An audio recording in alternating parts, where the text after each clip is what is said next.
Yeah. All right. So that was our warning.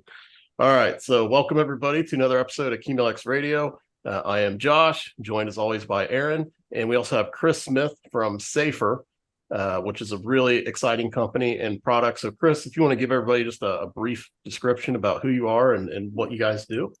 Absolutely. So I'm Chris Smith with SAFR. I cover the sales for Eastern North America.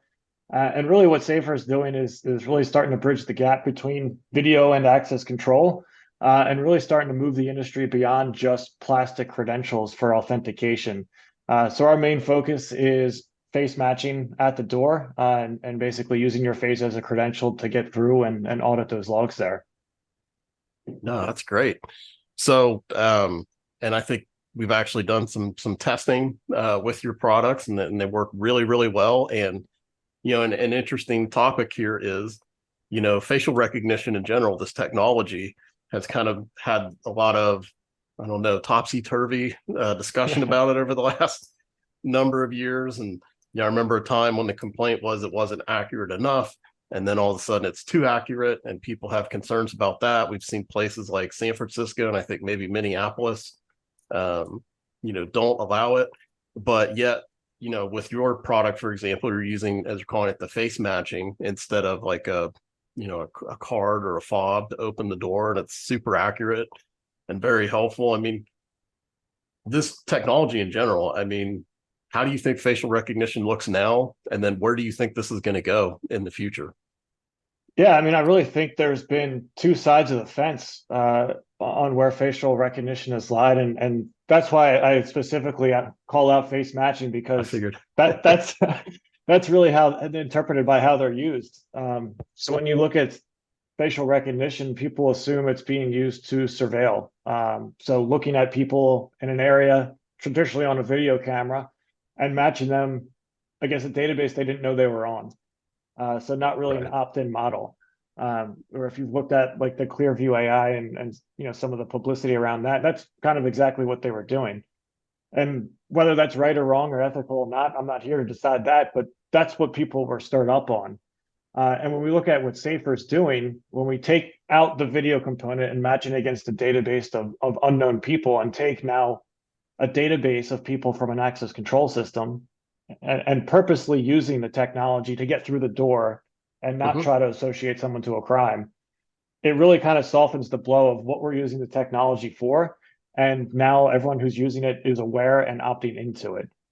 So I really think that's where we've seen much more acceptance of the technology as now an alternative to not only biometrics, but an alternative to credentials in general there. Which is tremendous. And so, another aspect of this we hear a lot about the security issues around some of the older access control technology. Some people, like Josh, make excuses for some of the older technology and see a place for it. But there's no doubt that with a flipper or any other number of ways, if you have that old traditional approach, those cards can be copied, those things can be compromised. I mean, it's definitely adding to me another layer of security for your facility. The fact that you are using something that is much harder to copy, especially in my case. I don't know who would even want to try to look like me, but and it's also, that contactless approach. I realize we're not in COVID anymore, but that is something that people really came to enjoy and expect is, I don't have to fumble around and find that fob and what have you. Like it simplifies and makes the process easier. So I mean, that seems like a home run to me. Yeah, and we kind of see now that I've been with SAFR for a little while now, we really see two consumers of our technology. We've got the traditional biometric or multi-factor authentication users, whether it's face and card or mobile and something.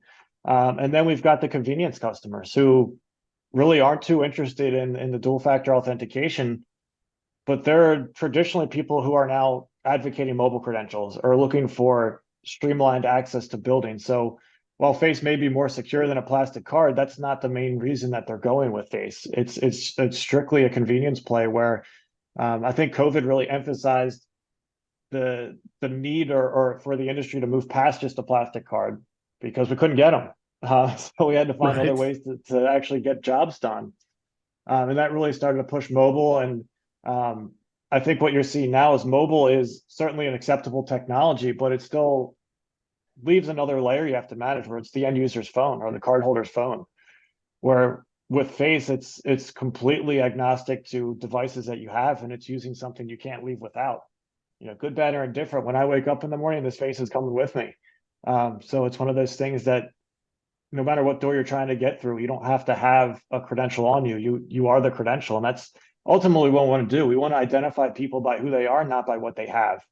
And I think that's really what we're starting to see with the adoption of face matching. As I go back to again, why people are a lot more open to it now than they have been in the past. I mean, you mentioned there's been a lot of predecessors to SAFR with the same concept of using your face to get through the door.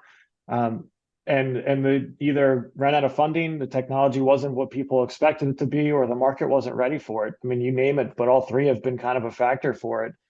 And I think with the emergence of even just daily life, where every time I look at my phone, it's matching my face just so I can unlock it. Right. It's so embedded into our daily lives now, where if we can use that now just to get building access, I think a lot more people are open and accepting to it there. Great point. I didn't even think about that. I mean, whether you are like everyone else, an Apple user or an Android user like me, I mean, I use that face matching to be able to open my phone. I have that enabled. So the technology's really come, really far. Like I feel like I did an evaluation similar to this maybe like 3 years ago. And it's like you had to be perfect. The picture that it was matching against, and then your silhouette and your face, had to be within a very particular distance. It had to have, a certain mounting height. So having, just to give SAFR a little plug here, having spent time with that S300 model for a couple of weeks, I really put it through the paces. And Josh and I were joking, saying I was pulling up pictures from high school, trying to stump this thing. And it did a really good job of A, identifying me. And then B, like I hit this, this thing's supposed to be mounted and static on the wall, but I ended up hitting it from all different angles, all these different distances. And I was incredibly impressed by it was still giving me a valid entry, with me throwing all these curveballs at it. So I would say, yeah, I mean, just over the last 3 years since a prior evaluation, like this technology has come. Now, I'm sure this is probably SAFR's secret sauce, but nonetheless, very impressive. Even sometimes I struggle, with the Apple recognition. You know what I mean? Where it's like, what do I have a morning face?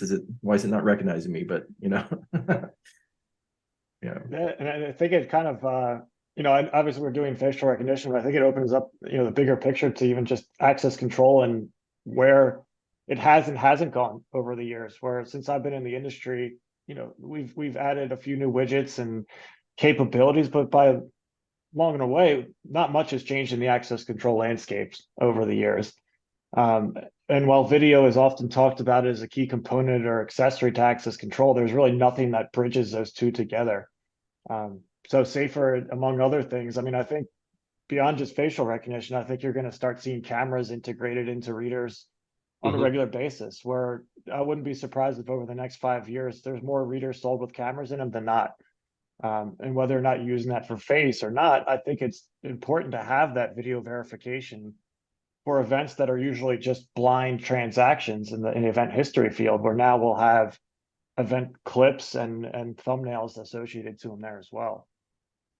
Great point too, because if you do have a system, like ours is natively both video and access control, but this concept of trying to marry the two has been around for a while, even if they're two disparate systems. But what you're doing by integrating the camera into the reader is you're actually potentially removing the need to have that extra camera just to watch that door. And I think our expectations have changed a little, because a lot of us have like Ring at home, and when that person pushes that button, I mean, you're getting a very good look at them versus maybe what you would get from a side angle or a different type of angle with the camera. So I think that's a really good point. I mean, I could see a huge demand for that. I could see that becoming a real expectation.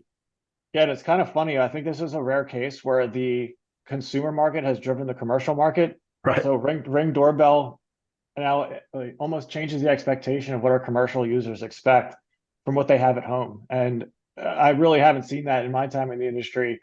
where it's coming from the Usually goes the other residential way. side. Yeah, it Yeah. flows down. In this case, it's blowing up.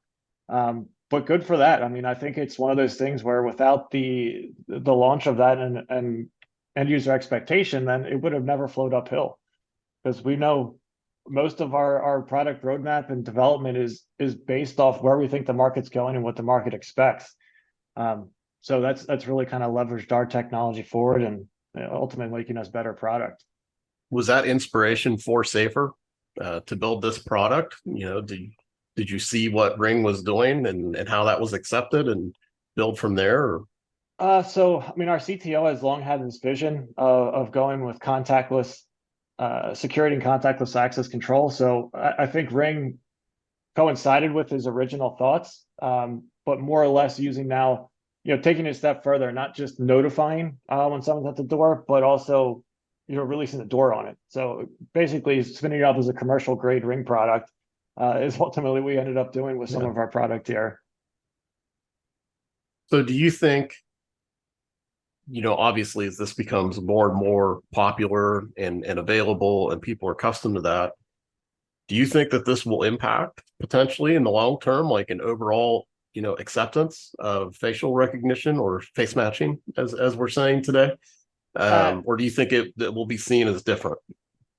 I think, with time, it will become an accepted technology. I mean, it already is in certain parts of the world where it's almost just like deploying a card reader. They just expect it and almost assume it's a normal technology being deployed. But unfortunately, it really does come down to how people are using it. Because at the end of the day, we provide a technology.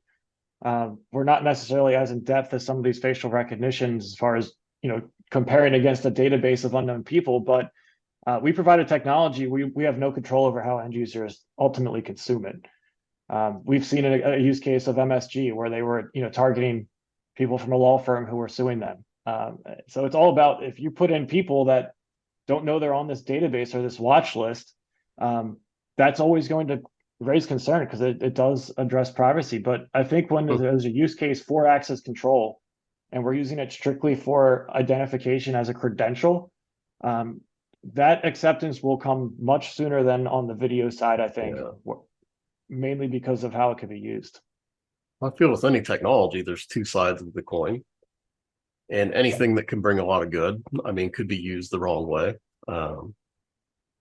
I don't know. I mean, it's probably, I'm biased because I work for a tech company, but I always feel like, we should focus on the good because bad things are going to happen. I think if we can prevent more bad with the technology, but you could take that approach, you take that line of thinking pretty far because there's ills in society, especially for those of us that have kids.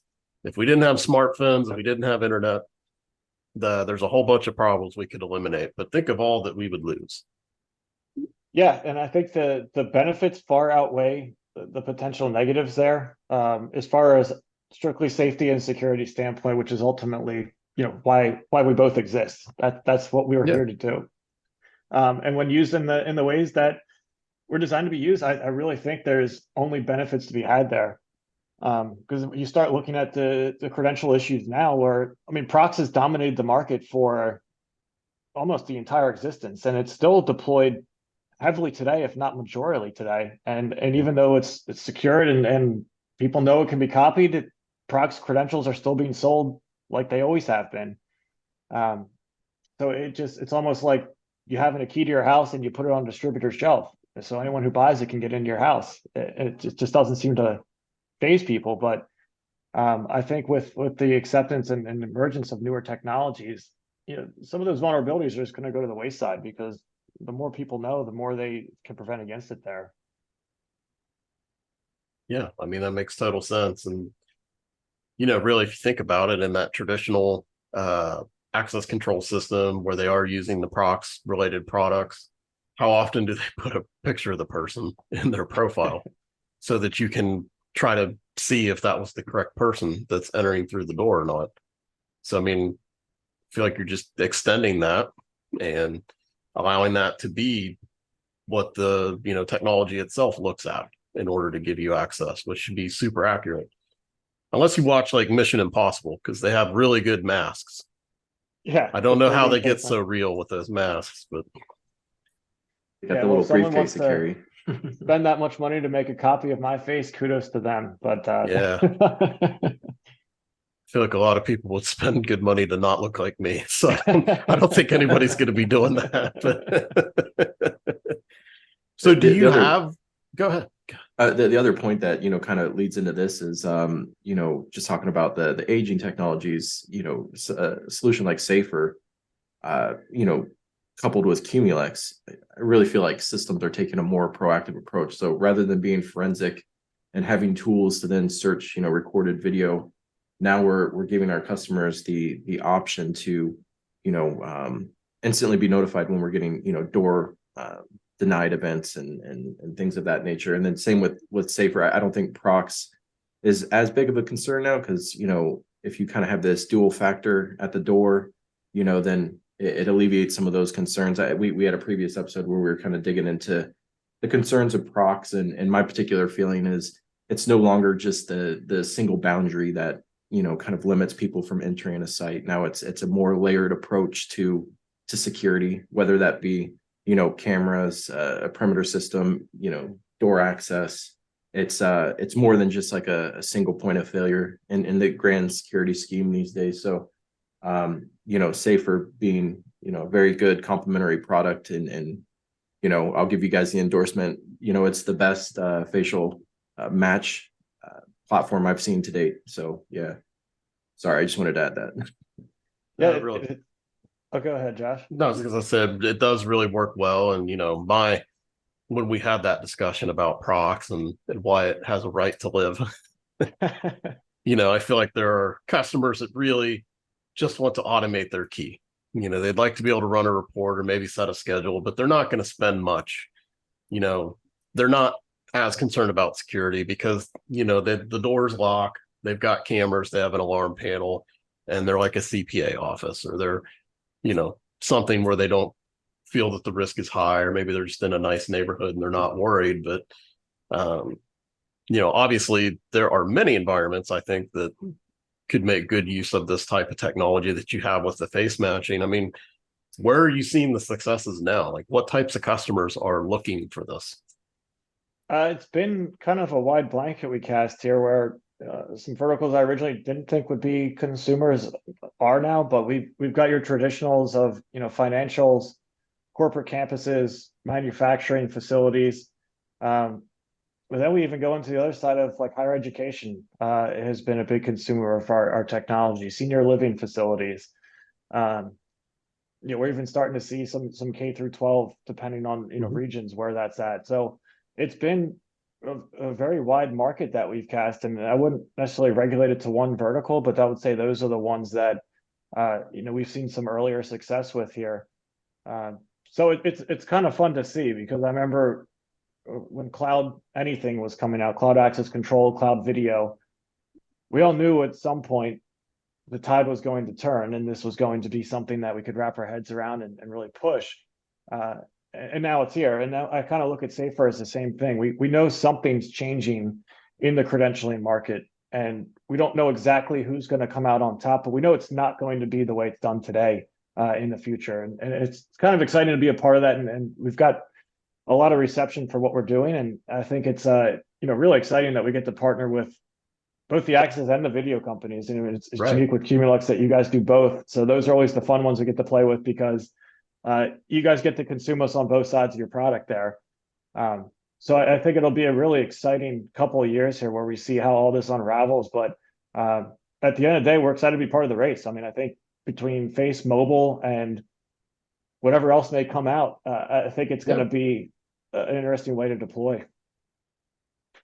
So kind of a last question here I'd ask then is, so as your customers kind of reach out and show an interest, I mean, is there anything that you advise them to think about, or do they ever have questions about, because, urban legend oftentimes is much bigger than the truth. So people hear these stories about San Francisco banning facial recognition, and I think maybe Minneapolis was one. Illinois had the whole thing around biometric reads, and there were some lawsuits there. I mean, do you ever have to like, kind of go through like where they're located, or, provide them any best practices or questions that you go through to make sure that they're a right fit?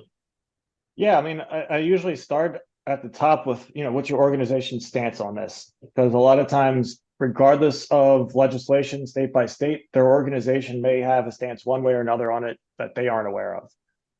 So in those cases, it's better to get to know sooner than later, because you don't want to waste their time and they don't want to waste yours. But if the organization or company is on board with it, then it's usually what are your policies on data retention and facial matching? Because we've got several ways to deploy where we can deploy very similarly to how your iPhone works, where there is no central database and your credential stays on your phone. That's great. And that's a way we can deploy if there's any privacy concerns, because at the end of the day, the cardholder owns their credential. They're just using it to get through the door. So we've been lucky in that sense, where that's something that hasn't really existed in the biometric realm before, unless you go back to like the original fingerprints where it was stored on the credential or on the plastic card. But in the face realm, that really hasn't existed. And that's been exciting, because unless there's a hard no from the organization, we have multiple ways to deploy that could satisfy whatever the requirements are, even from a state legislative level. That's exciting. Yeah, so it's been a fun team to be a part of. No, that's great. Well, I'll tell you what, this is a very fascinating subject. So hopefully we can have you again on again sometime and talk about how things are progressing and what you're seeing out there. But again, just super fascinating. And again, Chris Smith with SAFR, which make great products. Aaron approved. You don't just get Aaron's seal of approval very easily. And he's very, very impressed. So really glad you came on with us today. And Aaron, thanks as always. And we'll see everybody next time.